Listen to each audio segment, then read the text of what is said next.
नमस्कार, मैं मृदुला श्रीवास्तव सी न्यूज भारत में आपका स्वागत करती हूं। वक्त हो गया है न्यूज बुलेटिन का। बुलेटिन में खबरों को शुरू करेंगे बलिया की खबर से, जहां विधायिका केतकी सिंह के कुत्ते की मौत पर खुले पुलिस व खनन के राज। आगे देखेंगे बिहार के पोलो मैदान में गणतंत्र दिवस के फाइनल रिहर्सल परेड का किसने किया निरीक्षण। इसी के साथ जानेंगे कहां कोहरे से परेशान हो रहे हैं आमजन। ऐसी ही और भी तमाम खबरों पर आइए विस्तार से करेंगे चर्चा। बाजरे की विधायिका केतकी सिंह के रिश्तेदार के कुत्ते की सड़क हादसे में मौत के बाद एक नया राज खोल दिया है।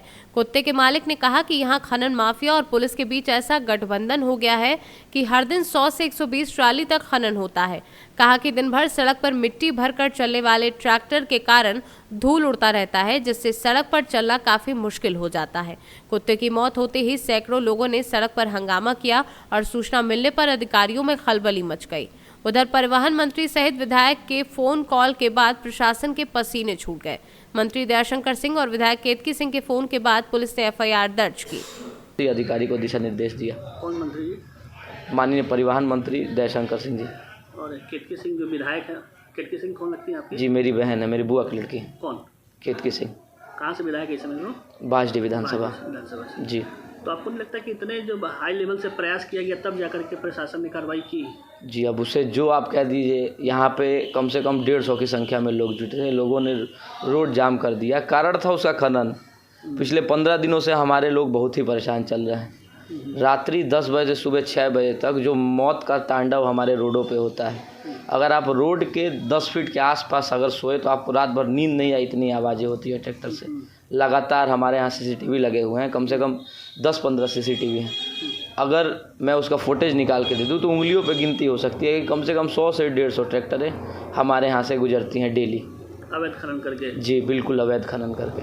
और इन सभी गाड़ियों पर नंबर नहीं लगते हैं क्या? जी, कल तो हमने पहले ऐसा ऑब्जर्व किया था, नहीं था कि नंबर है कि नहीं। जब कल ये घटना हुई, हमने गाड़ियों को रोका, तब हमने चेक किया। जब पुलिस इन्फॉर्मेशन ले रही थी कि गाड़ी क्या है, उसमें तो हमने पाया कि किसी भी गाड़ी में नंबर नहीं था।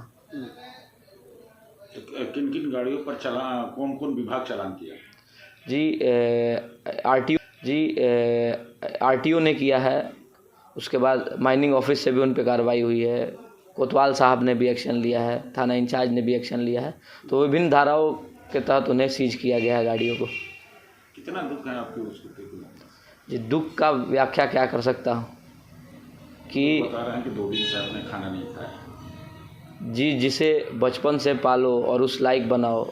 लोग यहाँ के मेरे व्यवहार के बारे में आपको बताएंगे। मुझे जानवरों से बहुत लगाव है और मेरे कुत्ते अभी भी मेरे पास एक जर्मन शेफर्ड है, वो भी पूर्वांचल चैंपियन रह चुका है। मेरे पास और भी 2 कुत्ते हैं। तो मैं अगर कहीं भी रहता, किसी भी काम में भी व्यस्त रहता होता, तो अगर मुझे रात में 12 बज जाए, चाहे 2 बज जाए, चाहे 4 बज जाए, मैं ही आता था और मैं ही खाना देता था। तो जुड़ाव कुछ इस प्रकार का था। कितनी कीमत लग रही थी उस कुत्ते को जब उसने गोरखपुर? जी, लोग तो 3-3, 4-4 लाख रुपए का ऑफ़र कर रहे थे, लेकिन घर की चीज़ है सर, घर की चीज़ें हटाई नहीं जाती। अभी जिस समय उसका एक्सीडेंट हुआ, उसे 10 मिनट पहले भी मुझे एक बनारस से फ़ोन आया था कि उसका बच्चा अगर मिले तो आप बताइएगा, ऐसा करके। तो हमने कहा कि भाई अभी तो समय है उसमें, अभी उस नया है, अभी 18-19 महीने का हुआ था आयरन। बलिया से सी न्यूज संवाददाता राजू गुप्ता की रिपोर्ट। आज पोलो मैदान में पुलिस अधीक्षक जगन्नाथ रेड्डी जला रेड्डी के द्वारा गणतंत्र दिवस के फाइनल रिहर्सल परेड का निरीक्षण किया गया। इस दौरान जिला प्रशासन के सदस्य सहित अन्य पुलिसकर्मी मौके पर मौजूद थे और उसके बाद पुलिस अधीक्षक के द्वारा झंडोत्तोलन का पूर्वाभ्यास किया गया। तिरंगे को सलामी दी गई, जहां परेड निरीक्षण के बाद पुलिस अधीक्षक ने मार्च पास्ट की और सलामी ली। पुलिस अधीक्षक ने जिन जिन प्लाटूनों में कुछ कमियां पाई गई, उन्हें अपने कमियों में सुधार लाने के निर्देश दिए और 26 जनवरी के दिन अच्छे प्रदर्शन करने को कहा। जिले में 26 जनवरी पूरे तो उनकी सुरक्षा व्यवस्था के लिए 2 दिन पहले से चेकिंग चल रहा है। कल भी रात में रेड हुआ है और चेकिंग चल रहा है, आज भी चलेगा, कल भी चलेगा। और उसके अलावा उस दिन जो यहाँ रिहर्सल होगा, वहाँ हम लोग जो हमारा बम डिस्पोजल स्क्वाड रहेगा, डॉग स्क्वाड रहेगा, वो लोग भी रहेंगे और क्यूआरटी भी रहेगा। और अन्य भी हमारा थानाध्यक्ष जो रहेंगे, वो लोग भी अपना एरिया में गश्ती करते रहेंगे।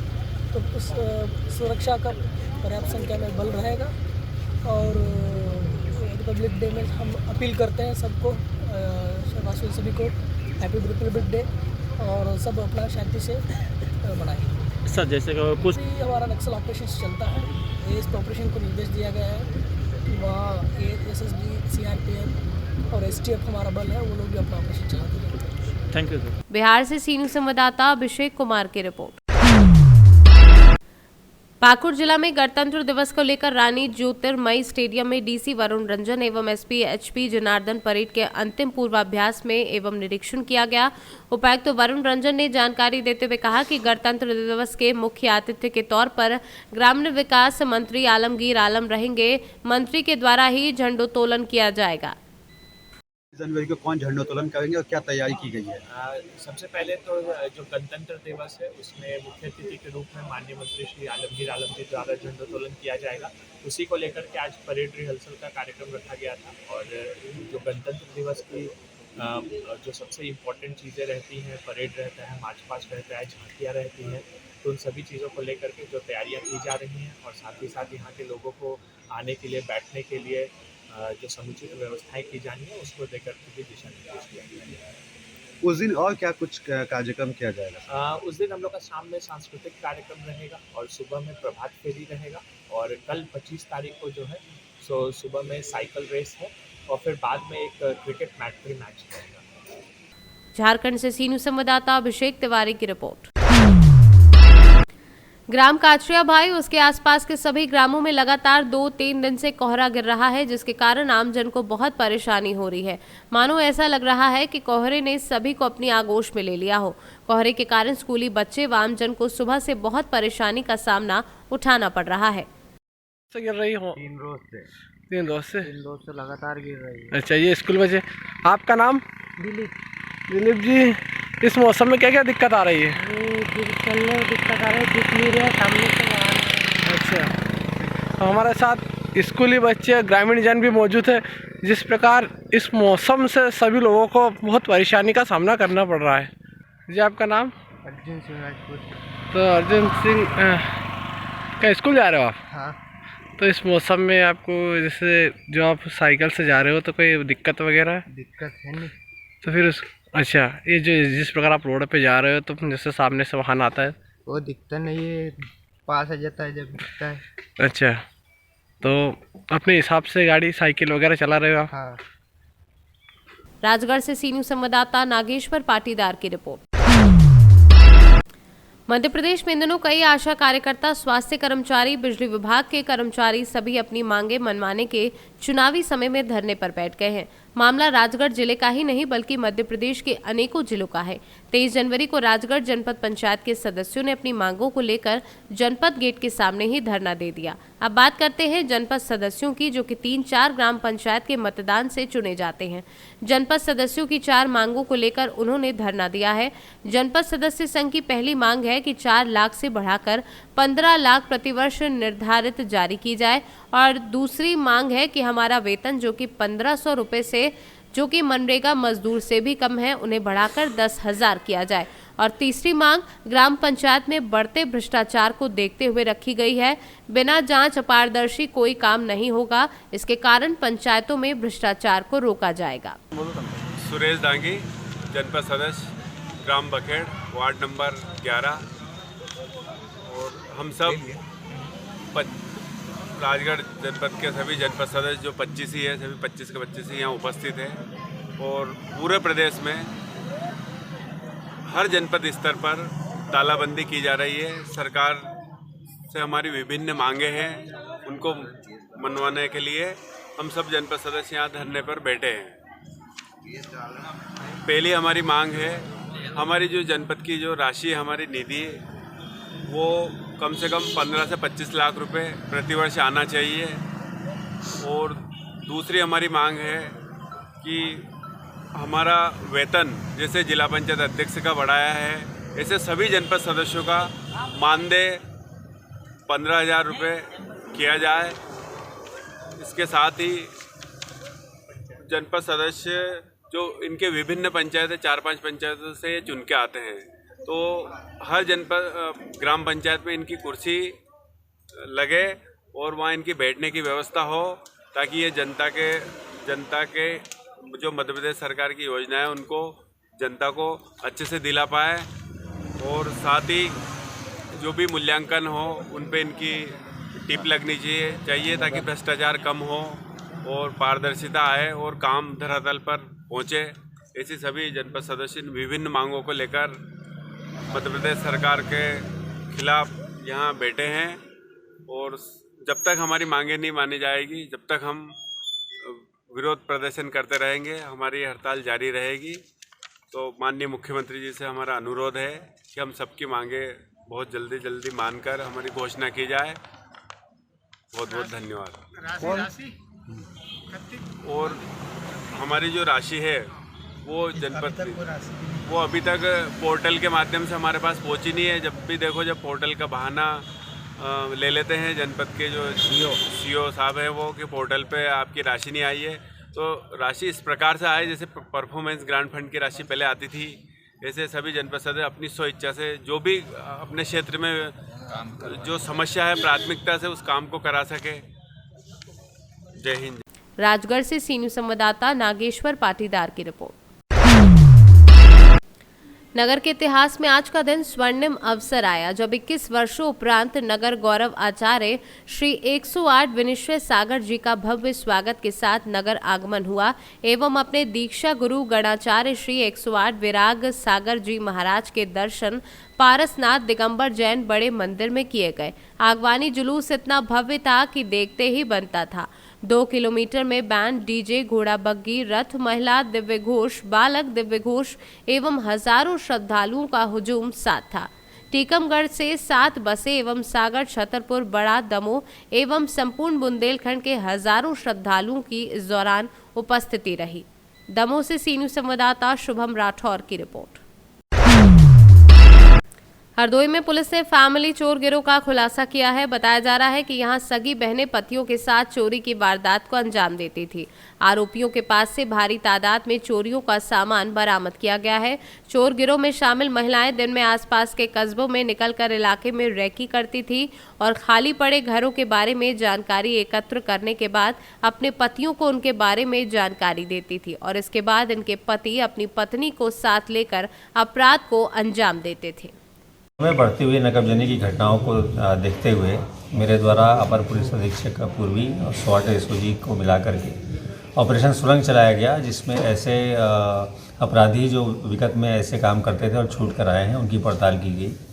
तो आज ये इसमें 5 अभियुक्त गिरफ्तार हुए हैं, जिसमें से 2 महिलाएं हैं जो कि सगी बहनें हैं। वो रेकी करती थी पहले ठेला वगैरह लगा करके और घूम करके, और जो खाली घर होते थे उनकी सूचनाएं प्राप्त करके अपने पतियों को और साथ में इनका एक अन्य साथी जो गिरफ्तार हुआ इनको बताती थी, जिनके द्वारा इन घरों को निशाना बनाया जाता था। इनके पास से भारी मात्रा में सोने और चांदी के आभूषण बरामद हुए हैं, LED TV बरामद हुआ है, धन बरामद हुआ है और असलहे बरामद हुए हैं।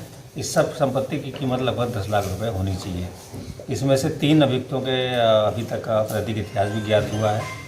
इस सभी अच्छी गिरफ्तारी के लिए, अच्छी रिकवरी के लिए पुलिस टीम को 10,000 रुपये का इनाम दिया जा रहा है। हरदोई से सी न्यूज़ संवाददाता राशिद की रिपोर्ट। पलामू जिला अंतर्गत पड़वा प्रखंड में हिंडाल्को कंपनी के चल रहे कठौतिया कोल माइंस में 13 वर्ष के बच्चे के गिर जाने से घटनास्थल पर उसकी मौत हो गई। मुआवजे की मांग को लेकर झारखंड प्रदेश के बहुजन समाज पार्टी के प्रदेश अध्यक्ष राजन मेहता, पलामू लोकसभा के पूर्व प्रत्याशी प्रभात भुइया, पलामू जिला के प्रमुख संघ अध्यक्ष गीता मेहता, पड़वा जिला परिषद प्रतिनिधि गुरुराम व अन्य लोग मौजूद रहे और धरना प्रदर्शन कर मुआवजे की मांग की। चमार जात के हैं, भूया हैं, बैठा हैं, उनको जाकर के आप देख लीजिए कि बगल में घर है, 100 फीट दूरी नहीं है, वहाँ पे प्लास्टिक कर रहा है। और आज जो यह घटना घटी है वह बारूदी प्लास्टिक के चलते यह घटना घटी है। वह लड़का उसी जगह है, इसका प्लास्टिक करने का भी सिस्टम होना चाहिए। सिस्टम होता है, सायरन बजाया जाता है, चारों तरफ 1 किलोमीटर दूरी तक उसका गार्ड रहते हैं, सुरक्षा प्रहरी रहते हैं, इधर कोई बच्चा नहीं रहा। आखिर वह बच्चा वहाँ कैसे पहुँचा? बच्चा वहीं गैस के चलते वह मर गया और वही खदान में लुढ़क गया, गिर गया।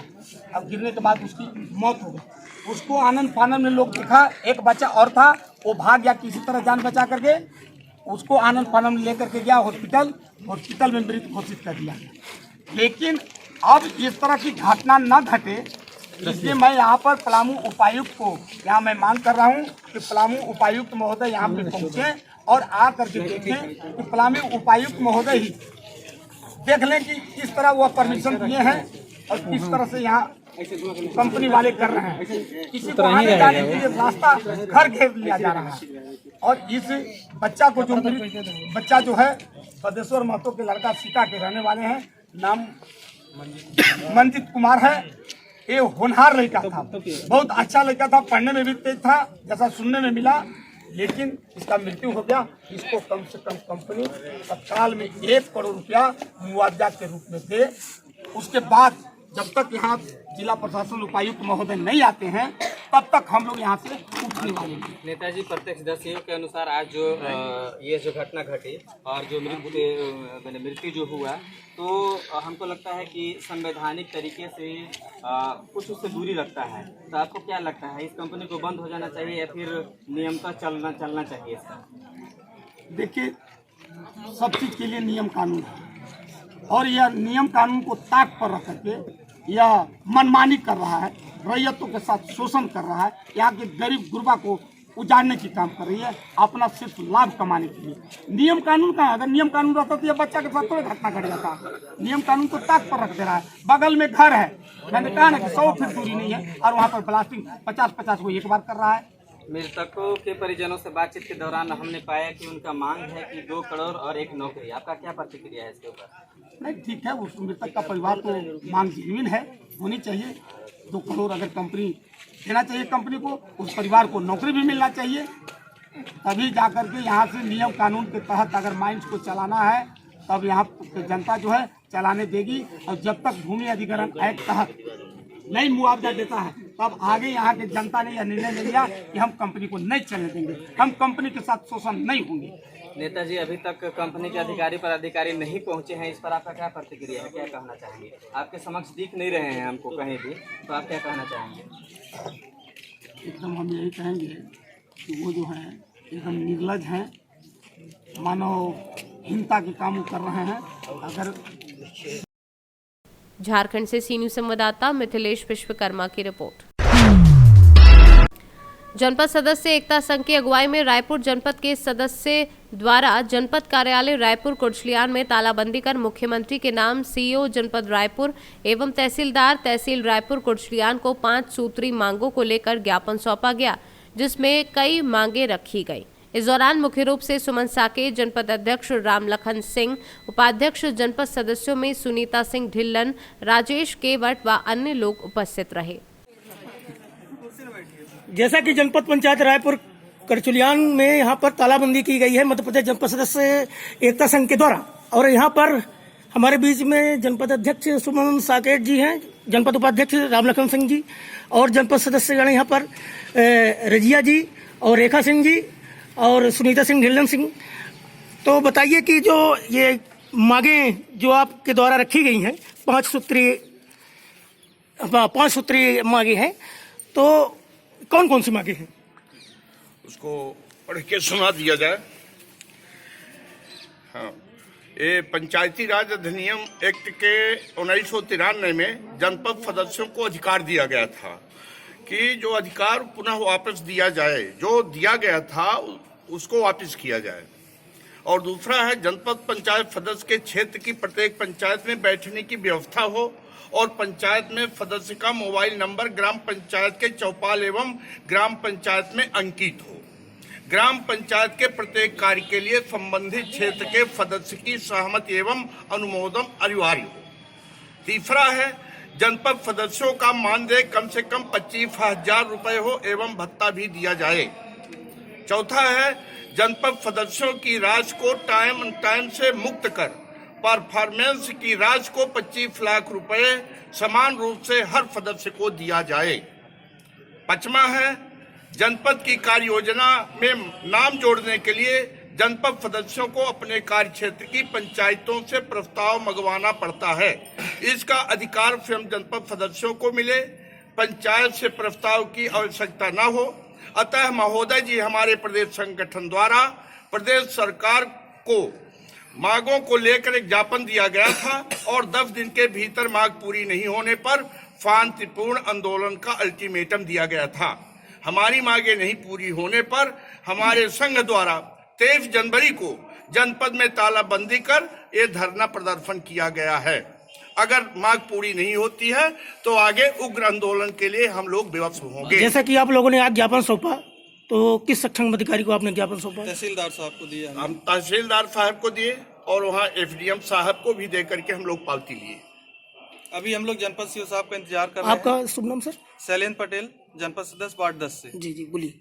हम लोगों ने जैसे हर पंचायतों में सरपंच मालिक होता है, हम लोगों के अंडर में 3 से 4 पंचायतें होती, लेकिन हम लोगों के गांव में ना बैठने की व्यवस्था है, ना हम लोगों कहीं पे जैसे मान लीजिए अभी 26 जनवरी आ रही है तो वहाँ पे कहीं भी हम लोग आगंतुक नहीं होते। हम लोगों को जनपद कार्य पंचायतों में सरपंच मालिक होता है, हम लोगों के अंडर में 3 से 4 पंचायतें होती, लेकिन हम लोगों के गाँव में ना बैठने की व्यवस्था है, ना हम लोगों कहीं पे जैसे मान लीजिए अभी 26 जनवरी आ रही है तो वहाँ पे कहीं भी हम लोग आगंतुक नहीं होते, हम लोगों को जनपद कार्यालय आना पड़ता है। तो ऐसी हम लोगों की व्यवस्था हो कि 26 जनवरी के दिन हम लोग अपनी पंचायतों में जाके झंडा फहराएं, जिससे हम लोगों को जाने। जनता ने हमसे उम्मीद की है, वोट दिया है अपने काम के लिए, लेकिन हम कुछ भी नहीं कर पा रहे हैं क्योंकि कोई पावर हम लोगों के पास नहीं है।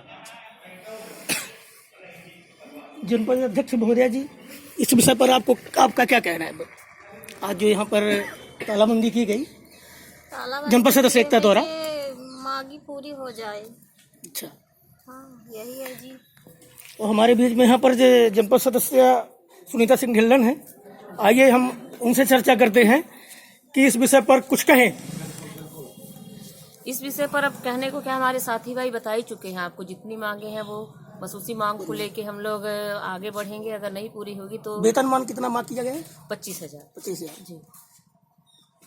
हम लोगों को संतोषजनक वेतन दिया जाए और जो फंड है हम लोगों का उसको 25 लाख रुपए किया जाए और सम्मान रूप से सभी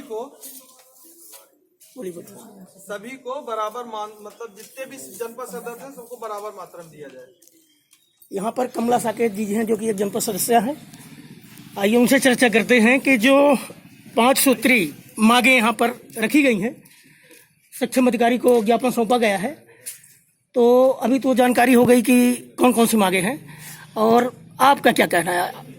हमारा ये कहना है, आज जनपद पंचायत रायपुर कचलियान में हम सभी माननीय अध्यक्ष महोदय जी, माननीय उपाध्यक्ष महोदय जी एवं सभी जनपद सदस्यों के द्वारा आज जनपद पंचायत में तालाबंदी की गई है। हम लोगों को बिल्कुल अधिकार विहीन इस शिवराज सरकार ने कर दिया है। इस शिवराज जो अभी सरकार बैठी है उसको हम लोग आंदोलन के जरिए अपनी आवाज़ पहुंचाना चाहते हैं कि हम लोगों को जो भी अधिकार है, सम्मान है, वो हम लोगों को दिया जाए। ना ही हम लोगों को कोई अधिकार दिया गया है कि हम लोग पंचायत में कोई निर्माण कार्य करवा सके, और अभी तक हम लोगों को कोई कार्य करने के लिए बजट राशि नहीं आई है। अब वेतन इतना कम है हम लोगों का, हम लोग क्षेत्र में भ्रमण नहीं कर पाते हैं, और ना ही स्टेशनरी दिया जाता, ना ही यात्रा भत्ता दिया जाता, और ना ही क्षेत्र में सरपंचों द्वारा जनपद सदस्यों को सम्मान दिया जाता है। और किसी भी शासकीय कार्यों में हम लोगों को ना तो आमंत्रित किया जाता है, ना हम लोगों की कोई भूमिका रहती है। बिल्कुल पूरी तरह से शून्य कर दिया गया हम लोगों को। जनता की हम लोगों से बहुत सारी उम्मीदें और आशाएं हैं, उन आशाओं को हम लोग पूरा नहीं कर पा रहे हैं। इसलिए हमारी सरकार से ये पूरी मांग है कि ये शिवराज सरकार हमारी मांगों को पूरा करे। रीवा से सी न्यूज़ संवाददाता अर्जुन तिवारी की रिपोर्ट। शाजापुर में देर रात से हो रही झमाझम बारिश ने जनजीवन अस्त व्यस्त कर दिया है। सड़कों पर जगह जगह जलभराव से जहां लोगों का चलना मुश्किल हो रहा है, तो वहीं दूसरी ओर पुलिस लाइन के ग्राउंड पर पानी भरने से परेड रिहर्सल निरस्त कर दी गई है। देर रात से तेज हवा और बारिश ने ठंड में भी इजाफा कर दिया है, जिसके चलते सुबह से ही लोग घरों में दुबकने को मजबूर हो गए हैं। पुलिस लाइन में हर साल परेड होती है, उसकी तैयारी भी लगातार चल रही थी। किस तरीके से कल रात पानी गिरा है, क्या व्यवस्था रही है और किस तरीके से परेड होगी? हाँ, हमारे पुलिस लाइन में, हमारे क्या सभी पुलिस लाइनों में 24 तारीख को ग्रांड रिहर्सल किया जाता है 26 जनवरी परेड का, जो कि पूरी तरह से हमारा तैयारी थी। लेकिन आज रात में काफ़ी पानी बरसने के कारण पूरा ग्राउंड हमारा भरा हुआ है, गीला है, जहाँ परेड होना संभव नहीं है। कोशिश है कि अगर शाम तक ग्राउंड सही कर लिया हमने तो शाम को रिहर्सल कराया जाएगा, अंततः हमारी परेड सीधे 26 जनवरी को होगी। इस तरीके से रात में तैयारी, दिन में तैयारी चल रही थी और पूरा ग्राउंड हमारी इस टाइम सुबह शाम दोनों टाइम बहुत ही अच्छी तैयारी चल रही थी, और ग्राउंड भी है, साज सज्जा आज से हमारे ग्राउंड को साज सज्जा भी आप देख रहे होंगे, पोल वगैरह लगना शुरू हो गए हैं चारों तरफ। ग्राउंड की साज सज्जा के लिए पूरी तैयारी थी, लेकिन ये बारिश की वजह से इसमें थोड़ा सा व्यवधान आया, जो जल्दी अगर बारिश ना हुई तो समाप्त कर लिया जाएगा। शाहजहांपुर से सी न्यूज़ संवाददाता राजू यादव की रिपोर्ट। फिलहाल के लिए इस न्यूज बुलेटिन में बस इतना ही। देश और दुनिया की तमाम खबरों को जानने के लिए देखते रहिए सी न्यूज भारत। हर खबर आपके साथ, आपके हाथ।